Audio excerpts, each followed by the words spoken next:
Alcara Water Solution for hot water problems. Contact 9399906356. నమస్తే, నేను Kavitha. Welcome to iDream news.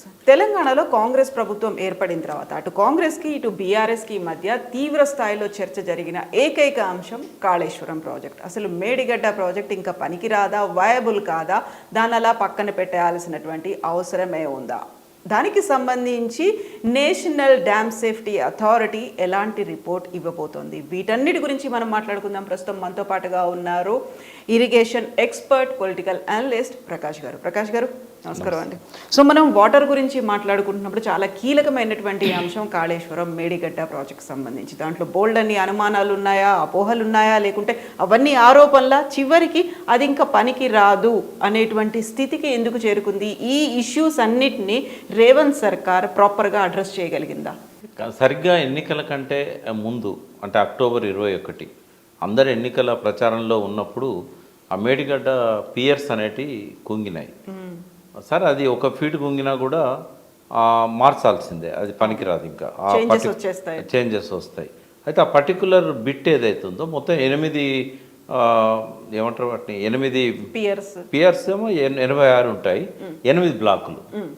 8 బ్లాకులో ఒక్క black, 7వ black, అంటే అట్నుంచి మహారాష్ట్ర బార్డర్ నుంచి స్టార్ట్ అవుతాయి. 8వ బ్లాక్ మహారాష్ట్ర బార్డర్లో ఉంది. దాని తర్వాత బ్లాక్లో 11 పియర్స్ ఉన్నాయి. ఆ 11 పియర్స్లలో ఈ ఒక 3 పియర్స్ మధ్యలో ఈ ప్రాబ్లం వచ్చింది. 20వ పియర్లనేమో క్రాక్స్ వచ్చాయి, కుంగింది కూడా. 21 ఏం కాలేదు. 22లో మాత్రం నిటారుగా ఒక వర్టికల్ స్ప్లిట్ వచ్చింది ఆ పియర్లో. కాబట్టి ఈ 3 పియర్స్ ఒకే బ్లాక్లో ఉన్నాయి. ఆ బ్లాక్ మొత్తం రిపేర్ చేయాలి, అంటే బహుశా దాన్ని మొత్తం డిస్మాంటిల్ చేసి కొత్త బ్లాక్ మళ్ళీ కట్టాలి అక్కడ. అంటే 86 పియర్స్లలో ఈ 11 పియర్స్ని మళ్ళీ రిపేర్ చేయాల్సి ఉంటుంది. అది అసాధ్యమైనది కాదు. కాకపోతే కాలం అది ఒక 6 months ఈజీగా తీసుకుంటుంది. ఇప్పుడున్న సమస్య ఏంటంటే, ఒకవేళ కేసీఆర్ కనుక మళ్ళీ ముఖ్యమంత్రి అయి ఉంటే వెంటనే టేకప్ చేసేవాడు, సరిపోయేది టైం. కొద్ది వెనక ముందు ఆ టైం వరకు అయిపోయేది. బట్ రేవంత్ రెడ్డి గారు వచ్చాక పార్లమెంట్లో దీన్ని ఒక ఆయుధంగా చేసుకుందాం అని అనుకున్నాడు. అనుకొని ఆయన అసలు దాన్ని పట్టించుకోలేదు కంప్లీట్గా. అసెంబ్లీలో డిబేట్స్ వరకు, బయట ప్రెస్ మీట్లలో మాట్లాడడం వరకే పరిమితం చేశాడు. దాన్ని ఒక ఎక్స్పర్ట్ కమిటీ వేసి వెళ్ళి ఆ ఎక్స్పర్ట్స్ చెప్పిన దాని ప్రకారం ఉన్న వాటిని తొలగించడం కానీ, కొత్తగా మళ్ళీ దాన్ని రిపేర్ చేయడానికి టెండర్సో లేకుంటే అదే ఎల్ఎన్టీ కంపెనీకి ఇవ్వడం కానీ ఏమీ చేయలేదు ఆయన. వాస్తవంగా చెప్పాలంటే అసలు పట్టించుకోలేదు. సిబిఐ ఎంక్వైరీ, విజిలెన్స్ ఎంక్వైరీ, ఓ పక్కన ఎంక్వైరీలు నడవాలి. ఎంక్వైరీలు నడుస్తున్నప్పుడే సైమల్టేనియస్గా రిపేర్స్ టేకప్ చేయాలి. అయితే ఫస్ట్ ఎక్స్పర్ట్స్ పోవాలి కదా. ఆయన దగ్గర 1 నెల రోజుల నుంచి ఆ ఫైల్ ఉన్నా కూడా ఎక్స్పర్ట్స్ కమిటీ కోసం డిపార్ట్మెంటు ఆ ఫైల్ పంపించింది ఆయన దగ్గర. జనవరిలో పంపింది. ఫిబ్రవరి ఎండ్ అయినా కూడా ఆయన ఫైల్ మీద సంతకం పెట్టలేదు. మొన్న నేషనల్ డ్యామ్ సేఫ్టీ అథారిటీ వాళ్ళను రిక్వెస్ట్ చేశారు రాష్ట్ర ప్రభుత్వం తరఫున. వాళ్ళు ఏం చేశారు, 4 నెలలు టైం ఇచ్చి ఓ కమిటీ వేశారు. అంటే ఇంకా 4 నెలలు అంటే వర్షాలు స్టార్ట్ అవుతాయి. 4 నెలల వరకు కారణం కనుక్కోగలిగితే రిపేర్లు చేసేది ఎప్పుడు, కాబట్టి పుణ్యకాలం దాటిపోతుంది. ఇప్పుడు చేయాల్సింది ఏంది? సరే, నేషనల్ డ్యామ్ సేఫ్టీ అథారిటీ వాళ్ళు నిన్న వచ్చారు. నిన్నంతా మేడిగడ్డ విజిట్ చేశారు. ఈరోజు అన్నారం, సుందిల్లో విజిట్ చేస్తున్నారు. రేపు జలసౌధ హెడ్ క్వార్టర్స్, ఇక్కడ తెలంగాణ హెడ్ క్వార్టర్స్ ఇరిగేషన్ జలసౌధలో మీటింగ్ పెట్టారు. కాళేశ్వరం ప్రాజెక్టులో పనిచేసిన కింది లెవెల్ అసిస్టెంట్ ఎగ్జిక్యూటివ్ ఇంజనీర్ దగ్గర నుంచి చీఫ్ ఇంజనీర్, ఈఎన్సీల వరకు అందరూ హాజరు కావాలని చెప్పారు. రేపు వాళ్ళందరూ హాజరవుతారు. హాజరైన తర్వాత వాళ్ళ ఫైండింగ్స్ ఏంది, ఏం చేయాలంటారు, రేపు తెలుస్తుంది మనకు. బట్ ఒక్కటి మాత్రం ఇక్కడ రేవంత్ రెడ్డి అశ్రద్ధ స్పష్టంగా కనబడుతున్నది. అశ్రద్ధ వెనుక కారణం కూడా స్పష్టంగా కనబడుతున్నది. ఏంటంటే పార్లమెంట్ ఎన్నికలలో కేసీఆర్ను బ్లేమ్ చేయడానికి, ఇదే మేడిగడ్డ అస్త్రాన్ని వాడుకోవడానికి ఆయన పరిశోధన జరపలేదు. అక్కడ నిపుణులను అపాయింట్ చేయలేదు. ఒకవేళ నిపుణులను అపాయింట్ చేసి ఉంటే ఏం జరిగేది? దాదాపు భూమిలో ఒక 30-40 ఫీట్స్ కింది పోతే తప్ప ఈ కుంగడానికి కారణం ఏందో తెలుస్తుంది. కుంగడానికి కారణం తెలిసినప్పుడు అది అవినీతికో వల్ల జరిగిందని అనరు. ఎందుకంటే అక్కడ పర్ఫెక్ట్గా జరిగింది వర్క్. అది వరదల వల్ల ప్రమాదం జరిగింది అనేది బయటకు వస్తుంది. అది బయటకు వస్తే కేసీఆర్ను టార్గెట్ చేయలేడు.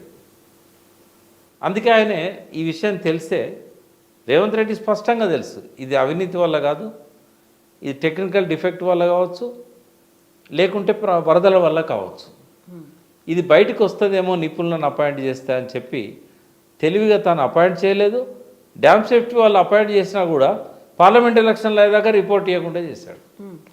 అంటే బీజేపీకి ఆయనకున్న నెక్సెస్ కూడా అక్కడ కనబడతా ఉంది. ఇంకోటి బీజేపీకి కూడా అది బయటికి రావడం ఇష్టం లేదు. ఎందుకంటే ఎక్కువ సీట్లు ఆశిస్తున్నది వాళ్ళు. కేసీఆర్ మీద అపప్రద ఉండాల్సిందే. ఆ అపవాదంతోనే పార్లమెంట్ ఎన్నికల్లో టీఆర్ఎస్ను మరోసారి బొందబెట్టాలి. ఇది వాళ్ళ కుట్ర. ఒకవేళ చేయదలుచుకుంటే ఈ పాటి కారణాలు తెలిసేది, దానికి రిపేర్లు కూడా స్టార్ట్ అయ్యేది.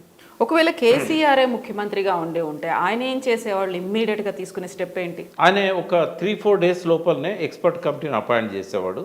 ఇక్కడ కాకపోయినా వేరే రాష్ట్రాల నుంచి ఎందుకంటే ఆయన చేసిందే కదా అది. ఎక్స్పర్ట్స్ ఆయనకేమీ డౌట్ లేదు, అక్కడ అవినీతి జరగలేదు. వాస్తవంగా మేడిగడ్డ కన్స్ట్రక్షన్లో అవినీతి లేదు. ఎందుకంత గ్యారంటీగా చెప్పగలుగుతున్నా అంటే అక్కడ ఉన్నది ఎల్ఎన్టీ సంస్థ. ₹1 ఇయ్యరు ఎవరికి. ఎల్ఎన్టీ అనేది వ్యక్తులది కాదు, సమిష్టిగా అందరి యాజమాన్యంతో జరిగేది. అది ఒక్క ఓనర్ లేడు దానికి. లార్సన్ అండ్ టర్బో అనే వాళ్ళు ఎస్టాబ్లిష్ చేసి వదిలిపెట్టి వెళ్ళిపోయారు. వాళ్ళు షేర్స్ అన్ని కూడా అలా పనిచేసేటోళ్ళకి ఇచ్చారు. అది వర్కర్స్ నడుపుతున్న కంపెనీ. అది మీరు ఎవరినైనా అడగండి, కాళేశ్వరంలో పనిచేసే ఇంజనీర్ని డబ్బులు ఇబ్బంది ఎవరు వాళ్ళకు అని అంటే ఓన్లీ ఎల్ఎన్టీ. ఎల్ఎన్టీ ఎట్టి పరిస్థితుల్లో డీవియేట్ కాదు. నేనున్నాను. సుబ్రహ్మణ్యం గారు ఎల్ఎన్టీ చీఫ్ ఎవరైతే ఉన్నారో జనవరి 1, 2019 కాళేశ్వరం ఇనాగరేషన్కు సరిగ్గా 6 నెలల 21 రోజుల ముందు కేసీఆర్ గారు కాళేశ్వరంకి వచ్చారు. ఫస్ట్ టైం హరీష్ లేకుండా వచ్చాడు. హరీష్ రావు గారు లేకుండా, ఎందుకంటే గవర్నమెంట్ మారింది, హరీష్ రావు గారు మంత్రి కాదు. సో కేసీఆర్ గారు వచ్చారు. ఆయన రావడం కూడా మొట్టమొదటిసారి. అది ఎప్పుడో శంకుస్థాపన అప్పుడు భూమి పూజ చేయడానికి వచ్చాడు డ్యామ్ కట్టే ముందు. కానీ ప్రోగ్రెస్ అంతా హరీష్ రావు గారు చూశారు. ఆయన వచ్చిన తర్వాత ఏమైంది, సుబ్రహ్మణ్యం గారిని అడిగారు, నాకు వెంటనే కావాలి, అర్జెంటుగా కావాలి. ఎందుకు అప్పుడు అర్జెంటు కావాలన్నాడు? పార్లమెంట్ ఎలక్షన్స్ వస్తున్నాయి. పార్లమెంట్ ఎలక్షన్స్ లోపల కనుక కాళేశ్వరం అయిపోయి ఉంటే తనకి ఇంకా ప్లస్ అవుతుంది అనేది కేసీఆర్ గారు ఆలోచించారు. కానీ నేను అక్కడ ఉన్నాను, మెగా కృష్ణారెడ్డి గారు ఉన్నారు, సుబ్రహ్మణ్యం గారు ఉన్నారు, అందరు ఈఎన్సీలు ఉన్నారు. ఆయన ఖరాఖండిగా చెప్పాడు, తొందర పెడితే అయ్యేది కాదు, ఇది మా టైం మేము తీసుకుంటాము. అంటే పోనీ ఎప్పటి వరకు ఇస్తావు sir? Less than 6 months impossible అని చెప్పేశాడు. ఇక ఈయన పర్పస్ నెరవేర్తలేదు కదా, పార్లమెంట్ ఎన్నికల లోపల అయ్యేటట్టు లేదు. సో అందుకని ఏం చేశాడు, సరే కానివ్వండి, మరీ ఆలస్యం చేయకండి అన్నాడు. సో వాళ్ళు 6 months తర్వాతనే కంప్లీట్ చేసి అయిపోయిందని చెప్పారు. అప్పుడు ఆయన June 21కి టైం పెట్టుకున్నాడు. కానీ ఖచ్చితంగా నేను చెప్పగలుగుతా, తొందరపాటు లేదు, అవినీతి జరగలేదు.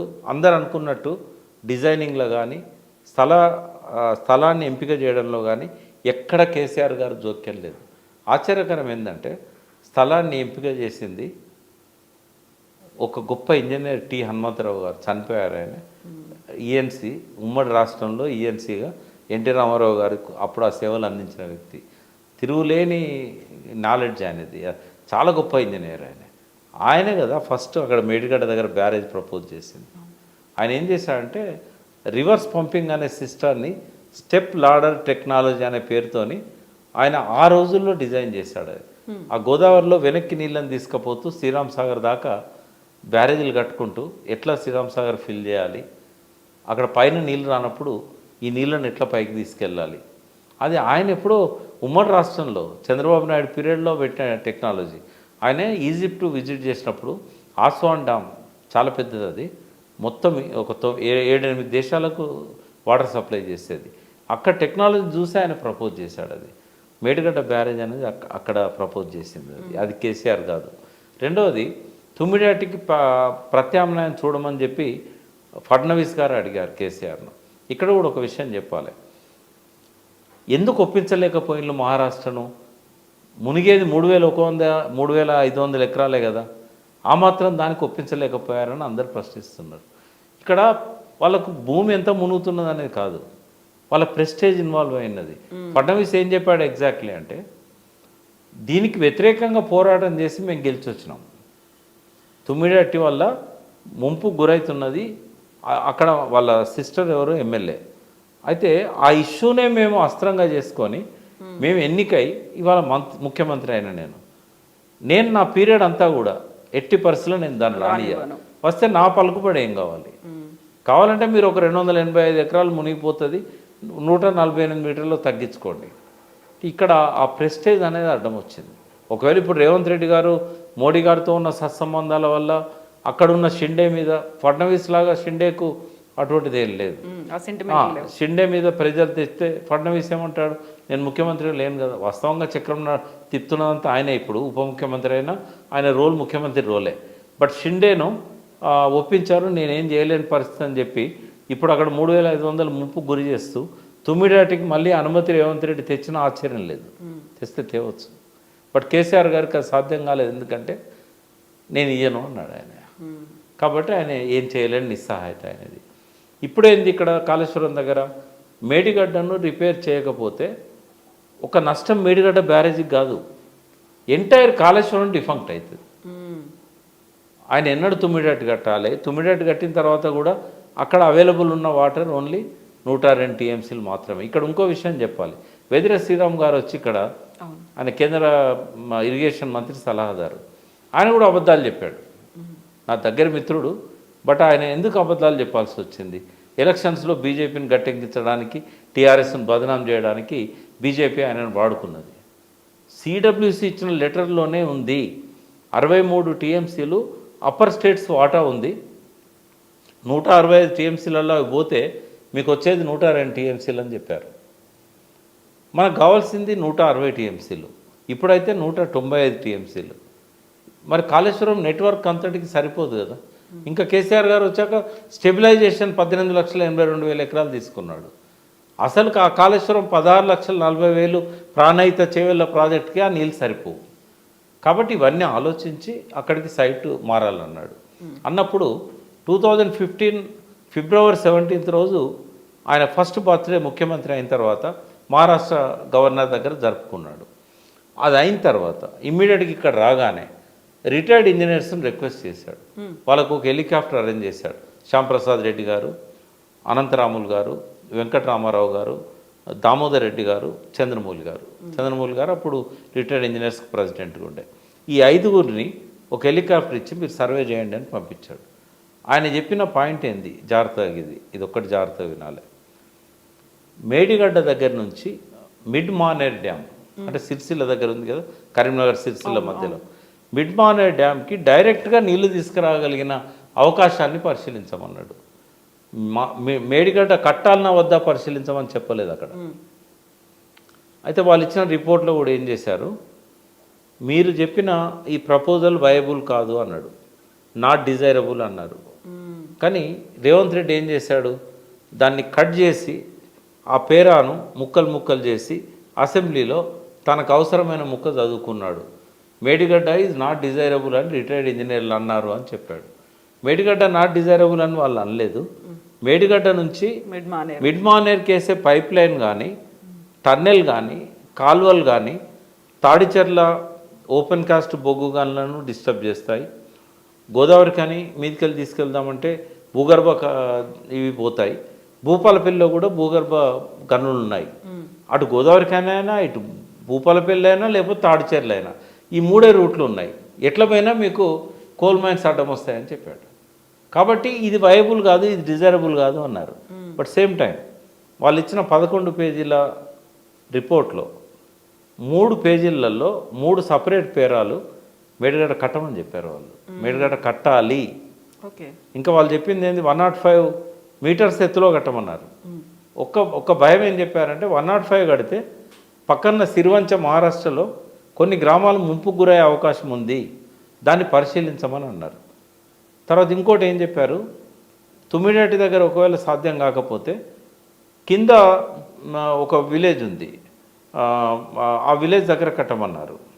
అంటే దాదాపు ఒక 30-40 కిలోమీటర్స్ కింద. పైన వార్దా దగ్గర ఒక బ్యారేజ్ కట్టమని చెప్పారు. అయితే ఆయన దాదాపుగా వాళ్ళు ఇచ్చిన రిపోర్ట్లోని 90% అంశాలతోని ఆయన ఏకీభవించిండు. ఆ రిపోర్టుకు వ్యతిరేకంగా పోలేదు ప్రభుత్వం. రిటైర్డ్ ఇంజనీర్ చెప్పినట్టుగా 105 ఎత్తులో కడితే ముంపుకు గురైంది కాబట్టి 100 మీటర్స్ ఎత్తులో కట్టారు. అది ఫ్లడ్ జోన్. అది ఎప్పుడు వరదలు వచ్చినప్పుడు 100 మీటర్స్ కంటే ఎక్కువ పోవు కాబట్టి ఆ జోన్లో కట్టాడు. సెకండ్ ఏం చేశాడు, వార్దా దగ్గర కట్టాడు. తుమ్మిడాటి పాసిబుల్ అయితే లేదు. తుమ్మిడాటికి వ్యతిరేకం కాదు కేసీఆర్, అక్కడ రిక్వెస్ట్ చేశారు కాబట్టి కాదు, అట్లా కూడా కాదు. రిక్వెస్ట్ చేశారు కాబట్టి 148కి అగ్రిమెంట్ కూడా చేసుకొని వచ్చాడు కదా ఫడ్నవీస్తో, మహారాష్ట్రతో. అంటే తుమ్మిడాటి బ్యారేజ్ కట్టద్దు అనుకుంటే ఎందుకు అగ్రిమెంట్ చేసుకునేవాడు? అక్కడ ఏమైందంటే టెక్నికల్గా 2 ప్రాబ్లమ్స్ వచ్చాయి. ఒకటి, ఇప్పుడు రేపు రేవంత్ రెడ్డి గారు తుమ్మిడాటి కడదామన్నా కూడా మహారాష్ట్రతో అనుమతి తెచ్చుకోవచ్చు మోడీ ఇన్వాల్వ్మెంట్ ఉంటే, అయినా సాధ్యం కాదు. కేసీఆర్ గారికి 148 ఎత్తులో కడదామంటే కూడా సాధ్యం కాకనే వదిలేశాడు. 148 ఎత్తులో ఫడ్నవీస్ సంతకం పెట్టిన అగ్రిమెంట్ ఉంది కదా, మరి అగ్రిమెంట్ ఉంది ఎందుకు కట్టలేదు? 2-3 కారణాలు. ఒకటి, అది 6 కిలోమీటర్ల పైన ఉంటుంది ఏది ఆ కట్ట. ఆ ప్రాంతంలో 6 కిలోమీటర్లు కట్టడం వల్ల దాదాపు 4,000 కోట్ల ఖర్చు వస్తుంది. ఇదే ఈ 148 ఎత్తులో కడితే ఎన్ని నీళ్ళు అయితే దొరుకుతాయో ఆ నీళ్లను వార్దా నది దగ్గర, వార్దా అంటే ఎక్కడ అంటే ఇప్పుడు వార్దా నది వేన్గంగా నది 2 కలిసిన దగ్గర తుమ్మిడట్టి. అయితే ఈ ప్లేస్లో కట్టేదానికంటే ఒక 2 కిలోమీటర్లు, ఇంకా 2 కూడా కాదు, 1 కిలోమీటర్ 1.7 అక్కడ కనుక వార్దా దగ్గర బ్యారేజ్ కడితే 750 కోట్లతోనే అయిపోతుంది.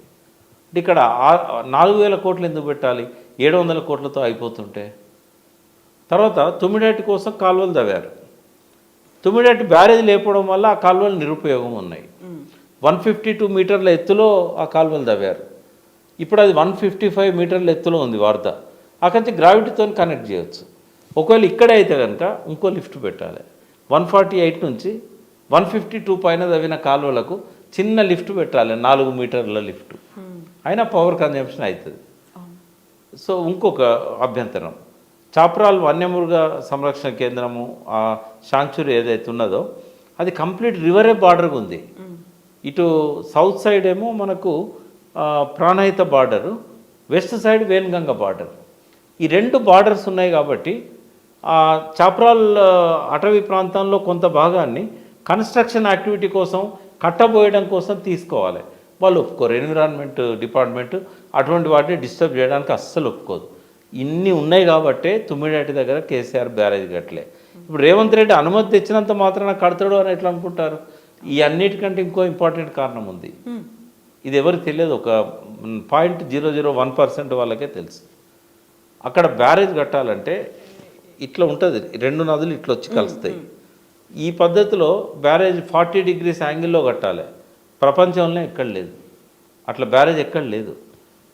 దానికి స్క్యూ అనే ఒక పద్ధతి ఉంటుంది, SKEW. ఆ పద్ధతిలో ఇటువంటి కాడ బ్యారేజ్ కట్టాలని ఉంది 40 డిగ్రీస్లో. కానీ ప్రపంచంలో ఇప్పటివరకు ఎవరు కట్టలే. అంటే ఒక ప్రత్యేకమైన డిజైన్ని తీసుకురావాలి, ప్రత్యేకంగా ఇంజనీర్లను తీసుకురావాలి, అది ప్రయోగం అవుతుంది. అది నిలబడుతుందో లేదో తెలియదు. ఇన్ని ఇబ్బందులు అవరోధాలు ఎందుకు? కింద నీళ్లు ఉన్నాయని చెప్తున్నది 240 మనకు 264 టీఎంసీల వాటర్, 284 టీఎంసీల వాటర్ అవైలబుల్ ఉందని సిడబ్ల్యూసీ చెప్పింది. అక్కడ నుంచి తెచ్చుకోక మనకి ఇబ్బంది ఏంది? ఇప్పుడు తుమ్మిడేటి దగ్గర ప్రాణహిత ఉంది, కాళేశ్వరం దగ్గర ప్రాణహిత ఉంది. బట్ అక్కడి నుంచి ఇక్కడికి వచ్చే వరకు ఈ గడ్చిరోలు జిల్లా నుంచి, సిరివంచ ప్రాంతం నుంచి, ఇటు ఆదిలాబాద్ నుంచి అనేక వాగులు వచ్చి కలుస్తాయి. కలవడం వల్ల ఇక్కడ నీళ్ళు ఎక్కువ అవైలబుల్ ఉన్నాయి. ఈవెన్ మానేరు కూడా, ఉత్తర తెలంగాణ నుంచి ప్రవహించే మానేరు కూడా తర్వాతనే కలుస్తుంది కదా. ఈ అన్నిటి వల్ల మనకి ఇంకో 100 టీఎంసీలు ఎక్కువ దొరుకుతున్నాయి అక్కడ. అందుకని కేసీఆర్ అష్యూర్డ్ సోర్స్ అని చెప్పి దాన్ని సెలెక్ట్ చేసుకున్నాడు. ఇప్పుడు రేవంత్ రెడ్డి ఒకవేళ తుమ్మిడేటి దగ్గర అతి కష్టం మీద ఇవన్నీ అధిగమించి కట్టినా కూడా చాలా ప్రజాధనం వృధా అవుతుంది. ఆల్రెడీ వార్దా దగ్గర బ్యారేజ్ కోసం సిడబ్ల్యూసీ దగ్గర పెండింగ్ ఉంది. అవన్నీ అంటే విజ్ఞత అనిపించుకోవాలి. కేవలం కేసీఆర్ను బ్లేమ్ చేయడం కోసం అంటే ఎన్నన్నా మాట్లాడచ్చు. కానీ తెలంగాణ ప్రయోజనాలు కాపాడాలనుకున్నప్పుడు నిపుణులతో కూర్చొని ఈ విషయాలన్నీ ఆయన అర్థం చేసుకోవాలి.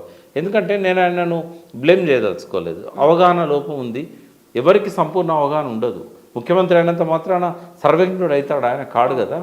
కాబట్టి ఆయన తెలుసుకోవాలి, ఇంజనీర్లతో కూర్చోవాలి, మాట్లాడాలి, ఎందుకు సాధ్యం కాదు? పర్మిషన్ ఇస్తే ఎందుకు మనం ఆడ కట్టకూడదు? నీళ్ళ అవైలబిలిటీ ఎక్కువ ఉంది, మేడిగడ్డను ఎందుకు రిపేర్ చేయాలి? కాళేశ్వరం మొత్తానికి ఒక గుండెకాయ లాంటి మేడిగడ్డను కాపాడుకుంటే వచ్చే ప్రయోజనం ఏంది? పార్లమెంట్ ఎలక్షన్స్ వరకు ఏమన్నా మాట్లాడుకోండి, బట్ తర్వాత మాత్రం మేడిగడ్డను కాపాడుకోవడం తప్ప వేరే దారి అస్సలే లేదు. ఇంకొక ఆల్టర్నేటివ్ లేదు మనకు. పైన నీళ్ళు లేవు కాబట్టి కాళేశ్వరమే ఏకైక దిక్కు.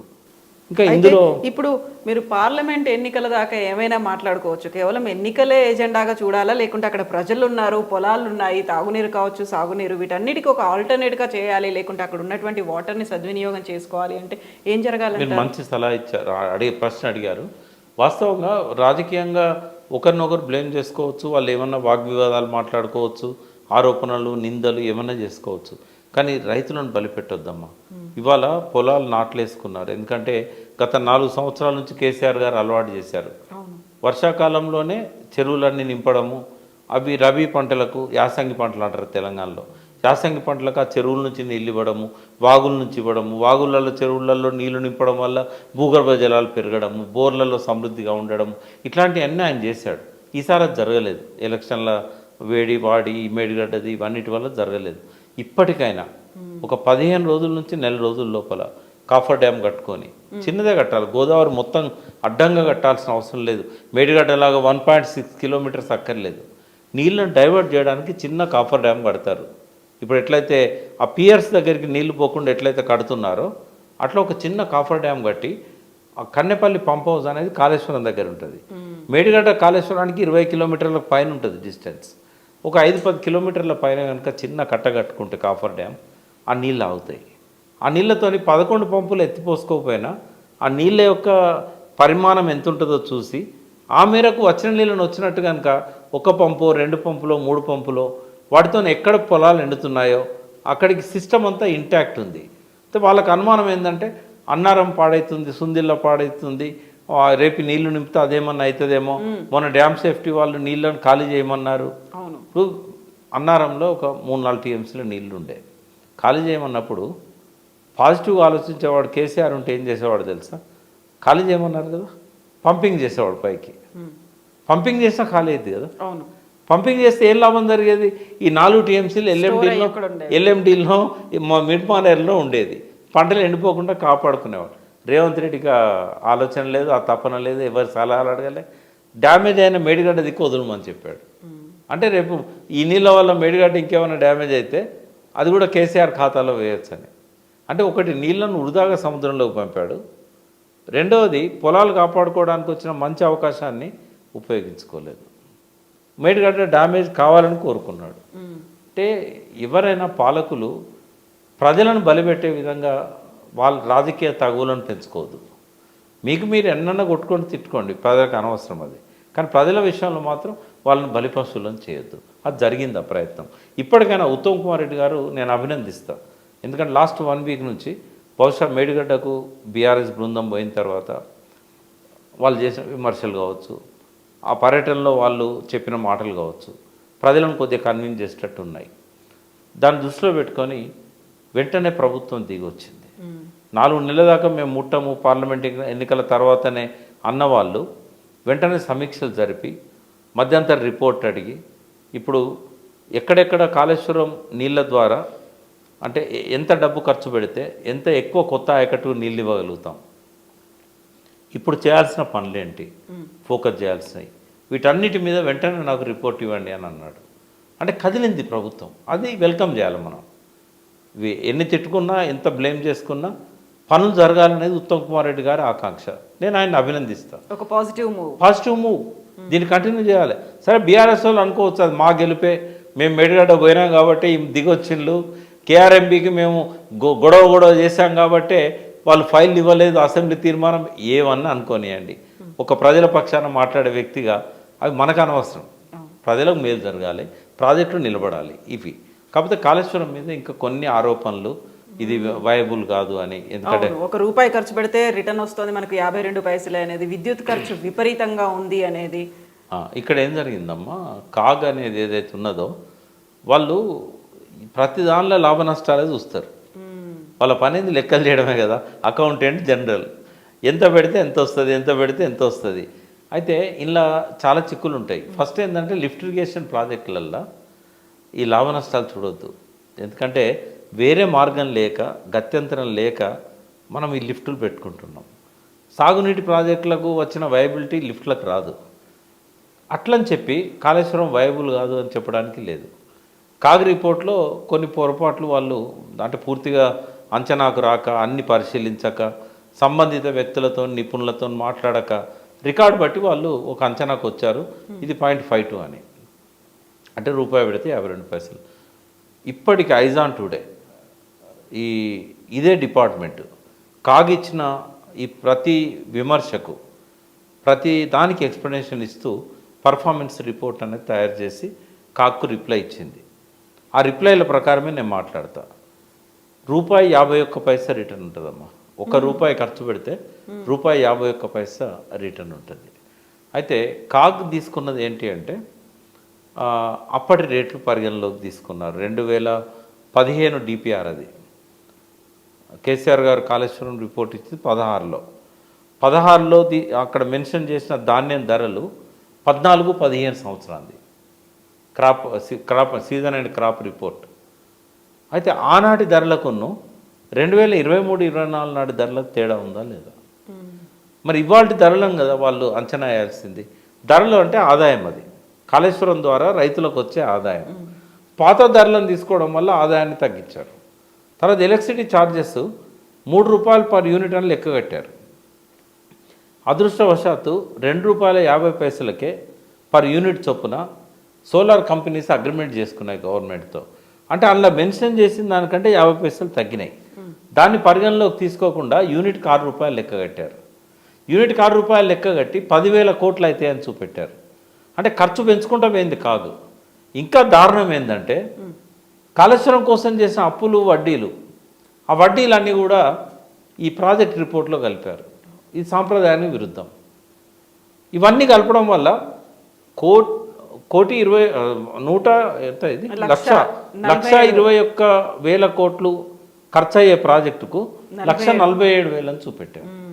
ఇప్పుడు వాళ్ళు ఇచ్చిన రిప్లైలో ఉంది, గవర్నమెంట్ ఇచ్చిన రిప్లైలో, ఇదే రేవంత్ రెడ్డి ప్రభుత్వం, ఇది 1,21,000 కోట్లే, 1,47,000 కోట్లు కాదు అన్నారు. సో ఇట్లా మనకేంటంటే ఈ కరెంటు బిల్లుల విషయంలో కూడా వాస్తవంగా అన్ని పంపులు అంటే 21 పంపింగ్ స్టేషన్స్లలో ఉన్న 197, 196 పంపులు ఉంటాయి మొత్తం.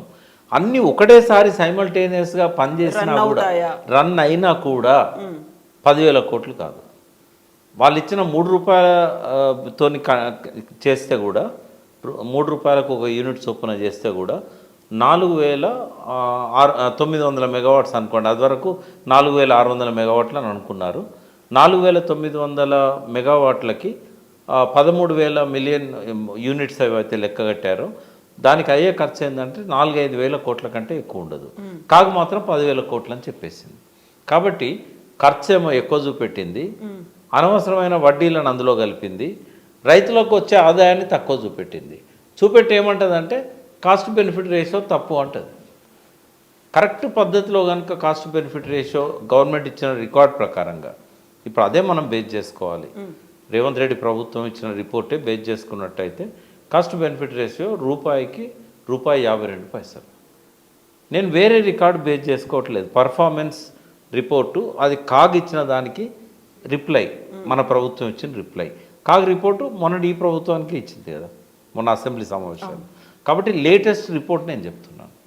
కాబట్టి రేవంత్ రెడ్డి గారు ఇంకోసారి ఆ మాట అనద్దు. ఎందుకంటే వాళ్ళ గవర్నమెంట్ ఏమో ₹52 అంటే ₹1కి 52 అవుతుందని చెప్పి అనకూడదు కదా. అవును. కాబట్టి ఇప్పటి నుంచి ఆయన విత్డ్రా చేసుకోవాలి. రెండవది ఏంటంటే ఈ కాస్ట్ బెనిఫిట్ రేషియో కానీ కరెంటుది కానీ, కరెంటు విషయంలో ఒక మాట చెప్తాను. ఎందుకు 10,000 కోట్లు కాదు అని అంటే, ఒకటేమో ₹2.50 యూనిట్ దొరుకుతున్నది, వాళ్ళు ₹6 లెక్క కట్టారు. అంటే డబల్కి డబల్. అంటే దాన్ని ఆ పర్సంటేజ్ ప్రకారం డివైడ్ చేస్తే 4-5 వేల కోట్లు కూడా కాదు. కానీ ఇంకొకటి కూడా చెప్తాను, అన్ని పంపులు ఒకటేసారి నడవవు. ఇప్పుడు ఎల్ఎండిలో మనము నింపుకున్న తర్వాత మళ్ళీ మనము ఎల్ఎండి అంటే గ్రావిటీతో వస్తాయి. మిడ్ మానేర్ నుంచి మల్లన్న సాగర్ లేదా కొండపోచమ్మ సాగర్కు ఆల్రెడీ నింపుకున్నాం. మనం నింపుకున్న తర్వాత మిగతా మిడ్ మానేర్ డ్యాంలో నీళ్లు తగ్గినాయి, ఎల్ఎండిలో నీళ్లు తగ్గినాయి అనుకుందాం, ఎల్లంపల్లిలో నీళ్లు తగ్గినాయి అనుకుందాం. మనకి ఏ పంపులు పనిచేస్తాయి? మేడిగడ్డ, అన్నారం, సుందిల్ల, తర్వాత ఎల్లంపల్లి నుంచి Nandimedaram pump house, Gayatri pump house, 6th package 8th package అంటారు. ఇవి పనిచేస్తే డైరెక్ట్ ఫ్లడ్ ఫో కెనాల్లో పోస్తారు. అక్కడి నుంచి వచ్చేసి మిడ్ మానేర్లో పోతాయి.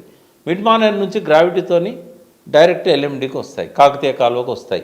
అక్కడి నుంచి డైరెక్ట్ గ్రావిటీతో శ్రీరామ్ సాగర్ 2nd ఫేజ్కి వెళ్తాయి. ఇక్కడ ఎన్ని స్టేజ్లలో పంపులు పనిచేసినాయంటే ఆ గాయత్రి, నందిమేడారం ప్లస్ అన్నారం, సుందిల్ల, ఇది మేడిగడ్డ. అంటే కేవలం 5 ప్యాకేజీలలో మాత్రమే, అంటే మొత్తం 21 పంపింగ్ స్టేషన్లలో కేవలం 5 పంపింగ్ స్టేషన్లలో మాత్రమే పనిచేస్తాయి. అంటే ఈ 5 ఇట్లా పనిచేయడం వల్ల శ్రీరామ్ సాగర్ 2nd ఫేజ్లో ఉన్న 4,40,000 ఎకరాలు, కాకతీయ కెనాల్కున్న శ్రీరామ్ సాగర్ 1st ఫేజ్ 5 లక్షల ఎకరాల దాకా ఉంటుంది ఆ ఎల్ఎండి కింద. వీటన్నిటి గ్రావిటీతోనే కదమ్మా, కేవలం ఈ 5 స్టేజీలలో పనిచేస్తేనే అక్కడి దాకా వెళ్తానే కదా నీళ్ళు. కాబట్టి ఒకేసారి అన్ని దిక్కులకు నీళ్లు పంపింగ్ చేయరు, ఒకేసారి అన్ని దిక్కులకు నీళ్లు నింపరు. ఇవన్నీ క్యాలిక్యులేషన్ కోసం రాసి పెట్టుకుంటారు రిపోర్ట్లో.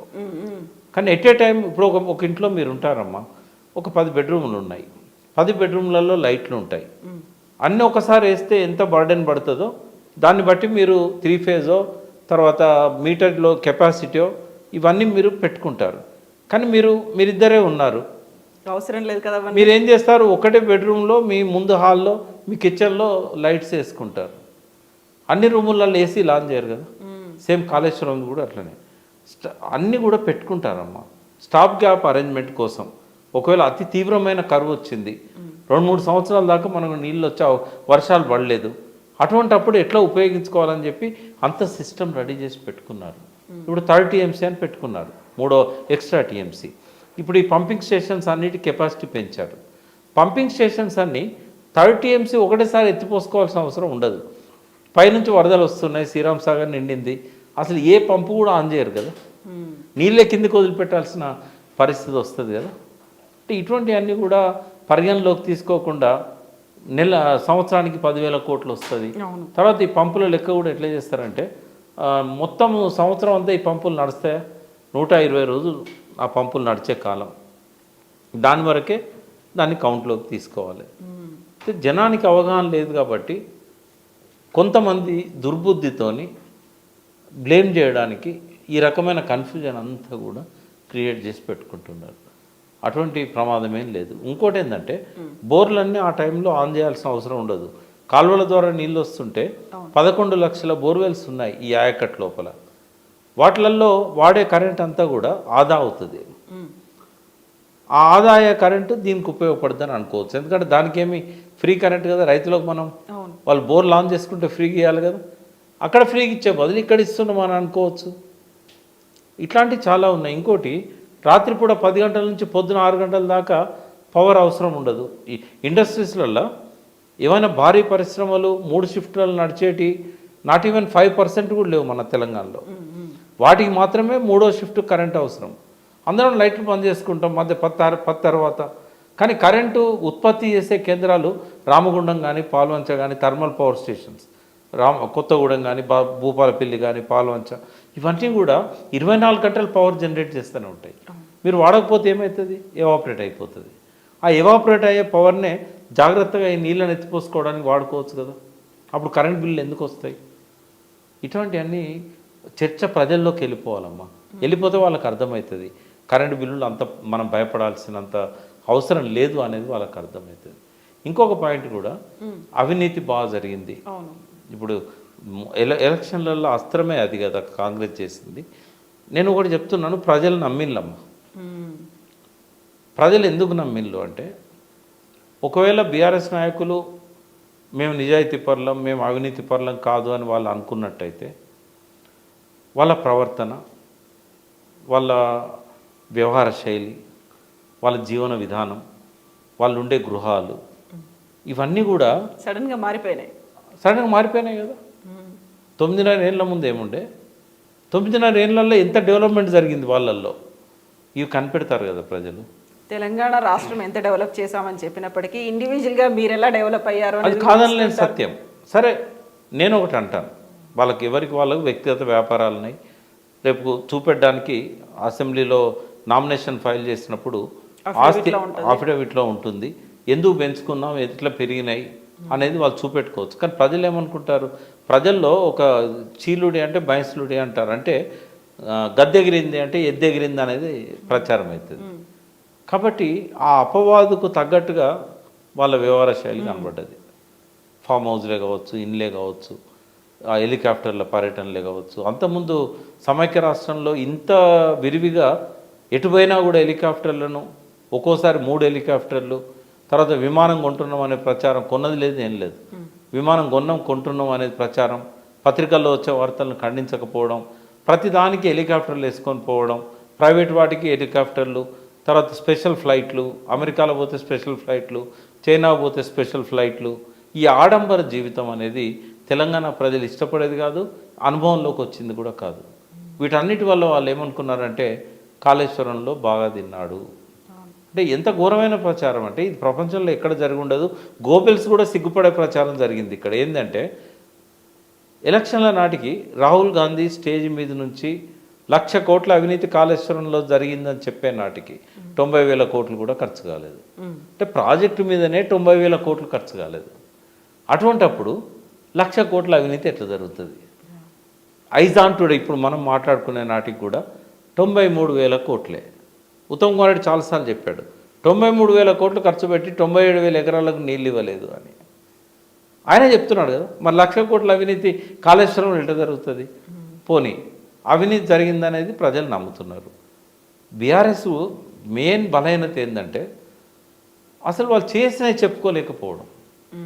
కాళేశ్వరంలో వాస్తవంగా చెప్పాలంటే ఒక ఇరిగేషన్ నిపుణునిగా కేసీఆర్ గారు చాలా డబ్బు ఆదా చేశాడమ్మా. అన్నెసరిగా పోయే డబ్బును ఆదా చేశాడు.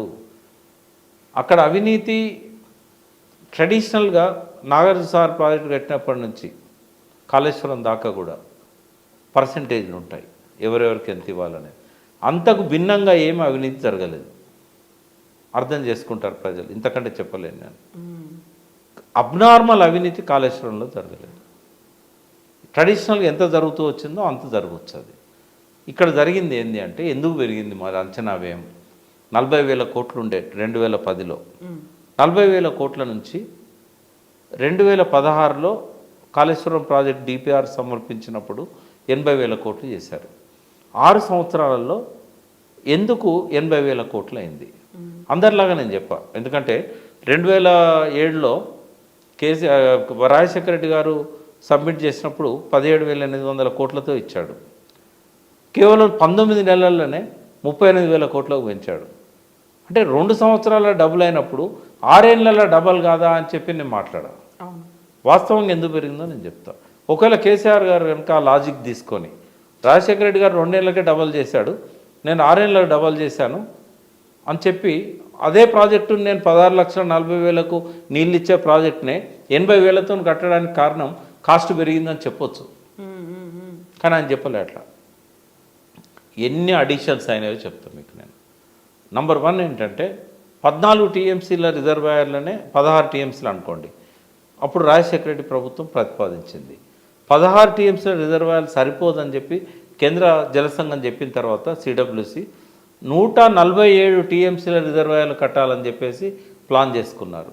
141 టీఎంసీల రిజర్వాయర్లకు ఒక గంధమల్ల రిజర్వాయర్ అనేది 9 టీఎంసీల ఉంటుంది. 130 టీఎంసీలకు సరిపోను స్టోరేజీ ఆల్రెడీ వచ్చేసింది.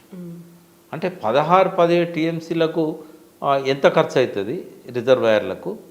దానికి 8-9 రెట్లు కెపాసిటీ ఉన్న దానికి ఎంత ఖర్చు అవుతుంది. కాబట్టి ఇది మేజర్గా పెరిగిందమ్మా ఈ ల్యాండ్ అక్విజిషన్స్. ఇప్పుడు మల్లన్న సాగర్ ల్యాండ్ అక్విజిషన్ అప్పుడు ఎంత గొడవలు అయినాయో మనం చూసాం.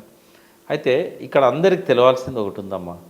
అప్పుడు ఏం చేశారంటే 55,000 ఎకరాలు ల్యాండ్ అక్విజిషన్ చేయాలనుకున్నారు. అనుకొని ఏం చేశారంటే ఎకరానికి 2 లక్షల రూపాయలు లెక్క కట్టారు.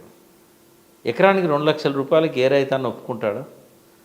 తెలంగాణ వచ్చినాక 1 to 2 ఇయర్స్ లోపలనే విపరీతంగా రేట్లు పెరిగినాయి. ఎంత ఇవ్వాల్సి వచ్చిందంటే మినిమం 6 లక్షలు, మ్యాక్సిమం 12 లక్షలు ఇవ్వాల్సి వచ్చింది. 12 లక్షలు ఇస్తానంటే కూడా అది వాళ్ళకి సరిపోదని చెప్పి రేవంత్ రెడ్డి కోదండరాం పోయి ధర్నాలు చేసిన సందర్భం మనం చూసాం. వాళ్ళు చేసిన తప్పని నేను అన్నా.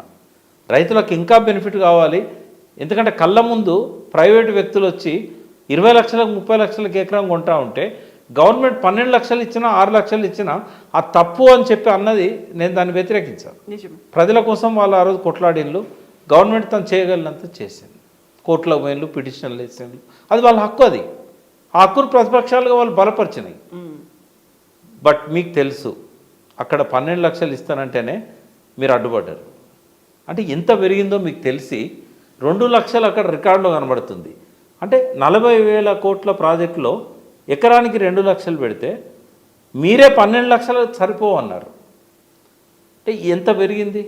55,000 ఎకరాల లక్షల చొప్పున ఎంత పెరిగింది? ఇది పెరుగుదలలో ఒక పాయింట్ అమ్మ. రెండవది, అంతకుముందు ఏం చేశారంటే 1.67 టీఎంసీ లిఫ్ట్ చేయడానికి సరిపోయే వ్యవస్థనే రాజశేఖర రెడ్డి గారు ఏర్పాటు చేశారు. వీళ్ళు ఏం చేశారు, 3 టీఎంసీలకు సరిపోయే విధంగా సిస్టమ్ అంతా కూడా రీడిజైన్ చేశారు. అంటే ప్రతి దగ్గర కాలువల సైజు పెరుగుతుంది, పంపుల సైజు పెరుగుతుంది, పంపుల నంబర్ పెరుగుతుంది, రిజర్వాయర్ల కెపాసిటీని బట్టి పెరుగుతుంది. ఇవన్నీ ఒక 1.67 బదులు 3 టీఎంసీ అంటే ఆల్మోస్ట్ 80% ఇంక్రీజ్ అయినట్టే కదా. ఎక్స్ట్రా 1.67 నుంచి 3 టీఎంసీ. ఇది ఎవరు పరిగణలోకి తీసుకోవట్లేదు, ఎవరు తెలియని కూడా తెలియదు విషయం. తర్వాత మిడ్ మానేర్ నుంచి కొండపోచమ్మ సాగర్కి అదివరకు కెపాసిటీ లేదని చెప్పి, అంటే రంగనాయక సాగర్ కానీ, అన్నపూర్ణ కానీ, ఈ కొండపోచమ్మ కానీ ఇవన్నీ 1 TMC, 1.5 TMC, Kondapochamma Sagar 5 TMC ఇట్లే ఉండేది.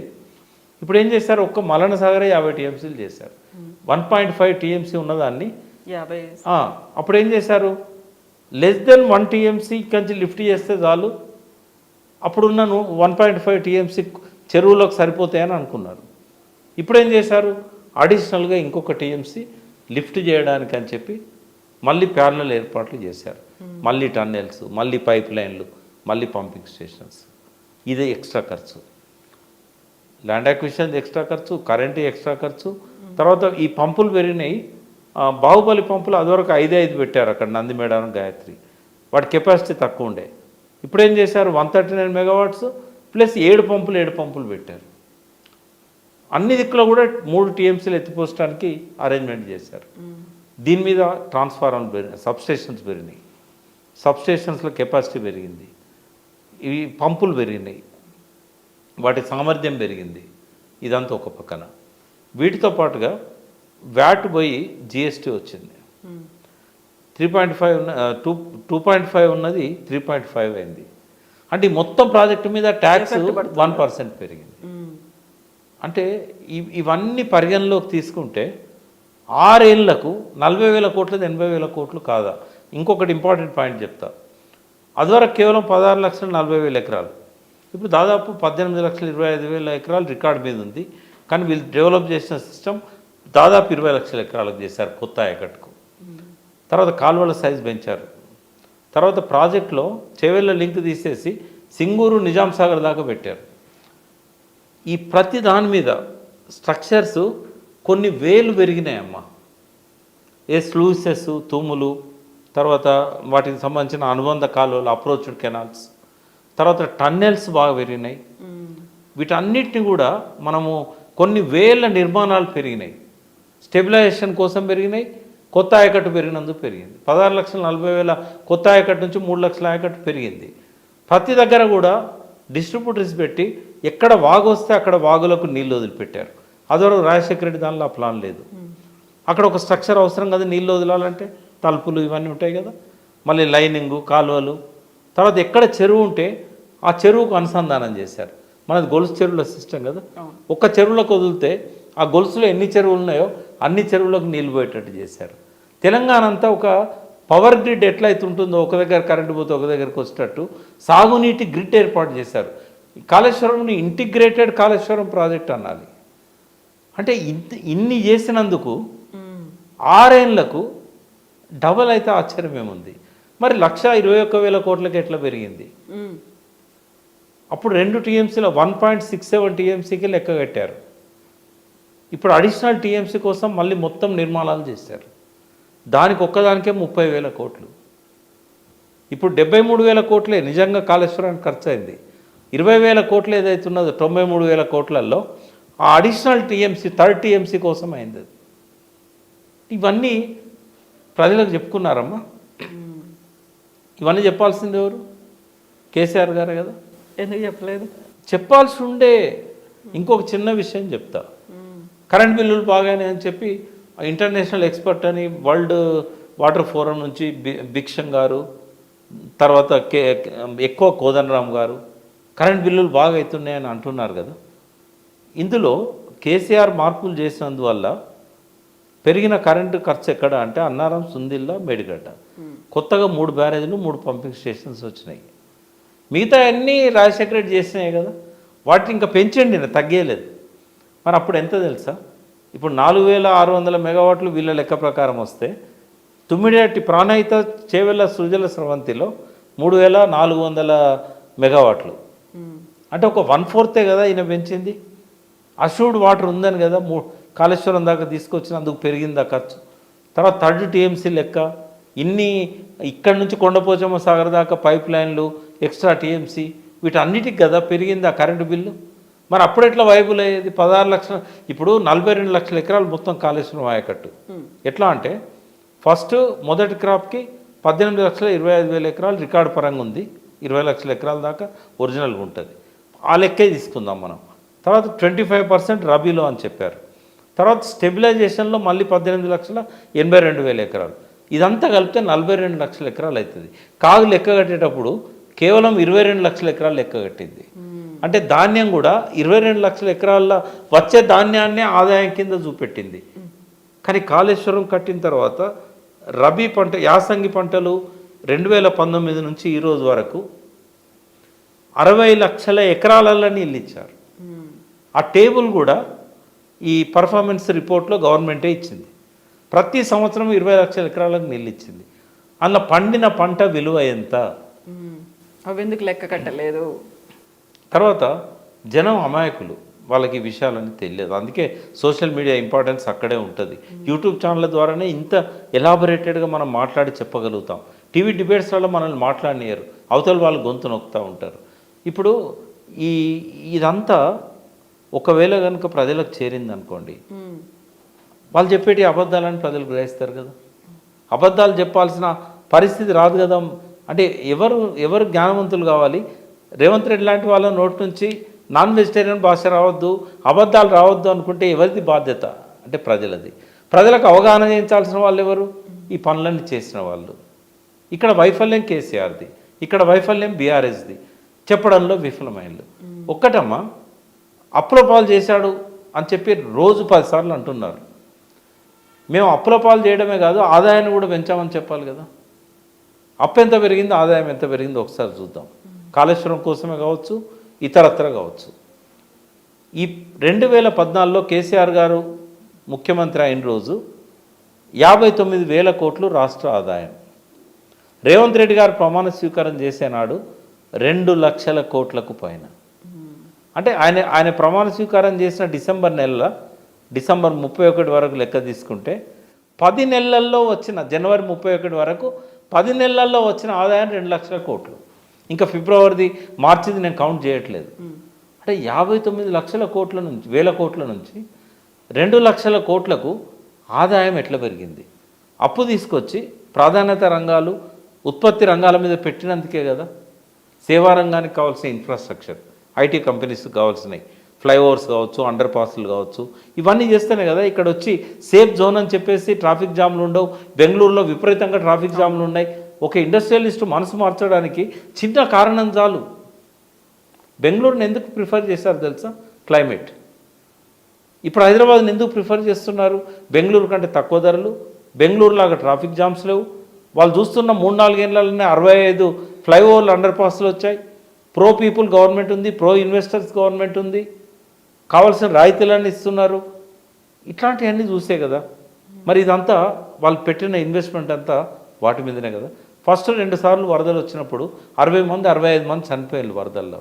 తర్వాత వరదలు వచ్చినాయి, ఒక్కరు చనిపోలేదు. స్ట్రాటజిక్ నాలా డెవలప్మెంట్ ఎంత అద్భుతంగా చేశారు. హైదరాబాద్ ప్రగతి అనేది ఎంత అప్పు తెస్తాయింది, కాళేశ్వరం లాంటిది ఎంత అప్పు తెస్తాయింది. ఈ అప్పులన్నీ కూడా ఆదాయ రంగాల మీద పెట్టారు. ఫార్మాసిటీ లాంటి ఇన్ఫ్రాస్ట్రక్చర్, ఈ దాదాపుగా 2 లక్షల ఎకరాల భూమిని ఇండస్ట్రీస్ కోసం ఆక్వైర్ చేశారు. టిఎస్ ఐపాస్. ఇప్పుడు రేవంత్ రెడ్డి ముందట వడ్డించిన విస్తరణ పెట్టారు. ఏ కష్టం లేకుండా ఇన్వెస్టర్స్ వస్తారు, ఏ కష్టం లేకుండా పెట్టుబడులు వస్తున్నాయి, జాబ్స్ వస్తున్నాయి. ఇదంతా మేము చేస్తామని టీఆర్ఎస్ ఎందుకు చెప్పుకోదు? ఎంతసేపు పోల్ మేనేజ్మెంట్ ఎట్లా చేయాలనే దృష్టే తప్ప మనం ఇన్ని మంచి పనులు చేసినాం, వల్లకాడుగా మారిన తెలంగాణను హరిత వనాలుగా మార్చినాము, ఇది ప్రజల దృష్టిలో ఉంది. కొంచెం మనం ఏం చేసాం, ఎందుకు చేసాం, అప్పు ఎంత తెచ్చాం, ఎందుకు పెట్టాం. శ్వేతపత్రం అసెంబ్లీలో ఎమ్మెల్యేల నోర్లు మూర్చడానికి కాదు కదా, శ్వేతపత్రం ప్రజలకు అర్థం కావడానికి. ఎన్నడిచ్చింది శ్వేతపత్రం? బీఆర్ఎస్ ప్రభుత్వం ఇచ్చిందా? ఎందుకు ఇవ్వలేదు? ఆ ప్రోగ్రెస్ రిపోర్ట్ ఎందుకు చూపించుకోలేదు? పోనీ ఇట్లా మాట్లాడే వాళ్ళని తయారు చేశారా? అసెంబ్లీలో తయారు చేశారా? ఎంతసేపు 2-3 మాట్లాడుతూ ఉంటే ప్రజలు ఏమనుకుంటారు? అంటే ఇవన్నీ ఒకటి, కాళేశ్వరం ప్రాజెక్టులో అవినీతి జరగలేదని నేను బలంగా ఎందుకు నమ్ముతున్నాను. అబ్నార్మల్ అవినీతి అన్న. ట్రెడిషనల్గా నాగార్జున సార్ దగ్గర నుంచి కాళేశ్వరం దాకా రాజకీయ అవినీతి ఎంత ఉండాలనో దాని గురించి నేను మాట్లాడట్లేదు. ఎంత ఉందో అంతకంటే ఎక్కువ జరగలేదు అని చెప్తున్నా. మేడిగడ్డ డ్యామేజ్కి అవినీతి కారణం కాదు, టెక్నికల్ డిఫెక్ట్ కావచ్చు, 500 ఏళ్ళ నుంచి ఎన్నడూ రానంత వరద రావడం వల్ల కూడా కావచ్చు.